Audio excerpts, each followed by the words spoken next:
یہ ہیں بدلو کی نشریات. ناظرین، میں ہوں امتیاز عالم اپنے پروگرام انگیخت میں بدلو کی نشریات پہ.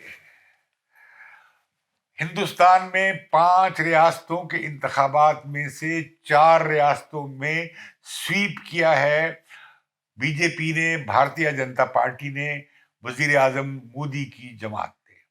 سب سے بڑا مارکا یو پی میں لگا، جہاں بھارتیہ جنتا پارٹی اور ان کے چیف منسٹر یوگی آدتیہ ناتھ کے خلاف سماج وادی پارٹی کے امیدوار اور ان کی جماعت سماج وادی پارٹی ایک بڑے مقابل جماعت کے طور پر سامنے آئی. لیکن ہم نے دیکھا کہ اس کے باوجود کہ مقابلہ بڑا سخت رہا، بڑی گہما گہمی رہی. یو پی کے الیکشن میں بی جے پی نے 274 سیٹیں حاصل کی ہیں، کر چکی ہے، اور کل 403 سیٹوں میں سے، اور اس کی 48 سیٹیں کم ہوئی ہیں. لیکن اس کی سیٹیں سماج وادی پارٹی جو بڑی چیلنجر تھی، اکھلیش یادو کی جماعت، وہ 124 سیٹیں لے سکی، حالانکہ اسے پچھلے الیکشن کے مقابلے میں 72 سیٹیں زیادہ ملی ہیں. یہ جو خیال تھا کانگریس کا یہاں بالکل صفایا ہو گیا ہے. البتہ جو بی ایس پی تھی، بہوجن سماج پارٹی کی مایا دیوی نے الیکشن کیمپین نہیں کی. لگتا یہ تھا کہ وہ دلت ووٹ جو ہے وہ تقسیم ہو گیا اور مسلم ووٹ بھی تقسیم ہو گیا. اسی طرح اویسی صاحب کی جو مسلم جماعت تھی، وہ بھی ایک اسپوائلر کے طور پہ سامنے آئی کہ مسلم ووٹ تقسیم ہو گیا، اور زیادہ تر یہ لوگ بی ایس پی کے امیدوار کے طور پہ تھے یا اویسی صاحب کی جماعت کے طور پہ تھے. تو مسلم امیدواروں کو بھی کافی نقصان پہنچا ہے. لیکن سماج وادی پارٹی کے پلیٹ فارم سے کچھ مسلمان، بلکہ کافی تعداد میں مسلمان بھی کامیاب ہوئے ہیں. لیکن وہ جتنے پرپورشن تھا اس حساب سے ان کی کامیابی نہیں ہو سکتی. اس میں جو انتخابات یو پی میں ہوئے ہیں، اسے کہا جا رہا تھا ایک طرح سے کہ یہ 2024 کے عام انتخابات سے پہلے یہ ایک سیمی فائنل ہے.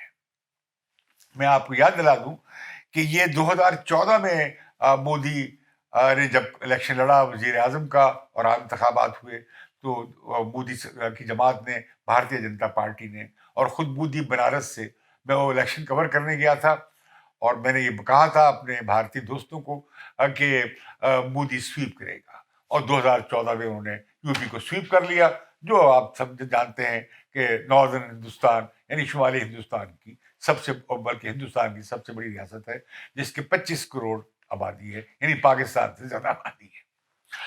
یہاں پہ پھر 2017 میں صوبائی انتخابات میں یہ جو یوگی آدتیہ ناتھ ہیں، یہ چیف منسٹر الیکٹ ہوئے. یہ عام سے ایک ہندو پرچارک ہیں، اور جنہیں اٹھا کر ایک منظر سے بھاجپا نے چیف منسٹر کا امیدوار چیف منسٹر بنا دیا. پھر 2019 میں عام انتخابات ہوئے جو مودی نے پھر جیت لیے.